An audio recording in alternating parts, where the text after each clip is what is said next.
In the early 1980s, Keith and Diane Williams, along with their 4-year-old daughter Raven, moved into a modest ranch house nestled in the wooded outskirts of London, Ohio, a small, quiet town about 30 miles from Columbus. The house seemed perfect, a peaceful retreat, surrounded by dense forest, far from the bustle of city life. But soon after settling in, the family's idyllic new start turned into a chilling ordeal that would leave them questioning what lurked in the shadows. It began with Diane alone at home while Keith worked and attended night school. She started hearing strange noises at night, scampering sounds, like an animal circling the house. At first, she dismissed them as stray dogs or deer, common in the wooded area. But one evening, while washing dishes, she glanced out the window and froze. A pair of glowing, golden eyes stared back at her from the darkness, not at ground level like an animal's, but at human height, tracking her every move. She backed away, heart pounding, but the eyes followed her from window to window.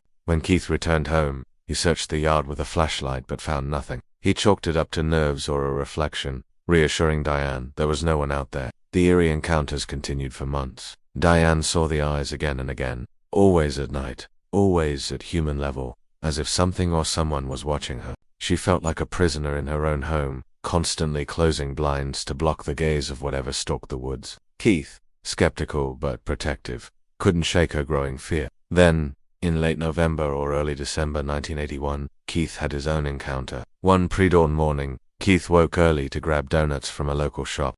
As he climbed into his car, he glanced in the rearview mirror and saw them the same glowing eyes Diane had described, staring back at him from the darkness. Adrenaline surged. He leaped out, rifle in hand, and inspected the property. In the fresh snow, he found tracks unlike anything he'd seen. 14-inch-long footprints, human-like, but with claw marks at the toes, leading from the ground to the roof of their house. Whatever had made them had leaped an impossible 20 feet from the roof to the yard. Shaken, Keith called his friend Dennis, and the two men followed the tracks through the woods, rifles ready, determined to confront whatever was terrorizing his family. After 2 miles, the tracks led to a clearing and a small, dilapidated cabin.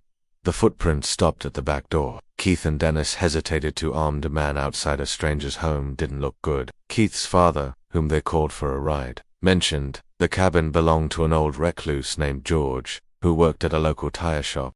Intrigued, Keith and Dennis later took a tire to the shop to get a look at him. When George emerged from the shadows, he was tall, lanky, over 6 feet, with intense golden eyes that locked onto theirs, as if he recognized them. The men felt an unspoken chill. George repaired the tire, rolling it back with strange chalk symbols scrawled on it, then retreated without a word. 3 months later, Dennis told Keith that George had died. A deputy sheriff they knew took them to George's cabin, saying, "You've got to see this." Inside, the cabin was bare, no furniture, no food, no personal items, just a stench like wet dogs. Then the deputy opened a hidden room. Its walls were lined with riveted steel plates, anchored with heavy chains and shackles.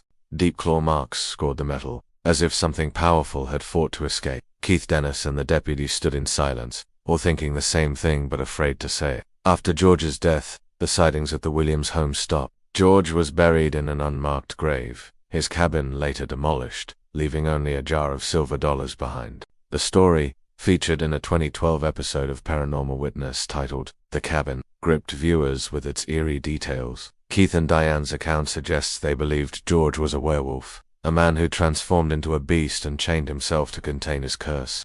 The claw marks, the tracks, the golden eyes all pointed to something beyond human. Yet, no physical evidence of a creature was ever recovered, and the story remains unverified, a haunting local legend. Skeptics argue the tracks could have been from a large animal, like a bear, distorted by snow or misidentification. The golden eyes might have been a trick of light or an animal's reflective retina. George's odd behavior in the steel room could point to mental illness or eccentric habits rather than lycanthropy. Still, the Williams terror was real, and the coincidence of the sightings stopping after George's death fuels speculation. London, Ohio, remains a hotspot for cryptid tales, with other reports of dogmen or werewolves in the region, like the 1972 Werewolf of Defiance sightings, where railway workers and a grocer reported a wolf-like creature attacking or stalking. For Keith and Diane, the experience left lasting scars. Diane's fear of being watched never fully faded, and Keith's pursuit of the creature showed both courage and desperation to protect his family. Whether George was a tormented man, a supernatural entity, or something else entirely, the story of the London, Ohio werewolf endures as one of the most compelling paranormal tales of the 1980s, whispering through the woods of a small town that still wonders what roamed its shadows.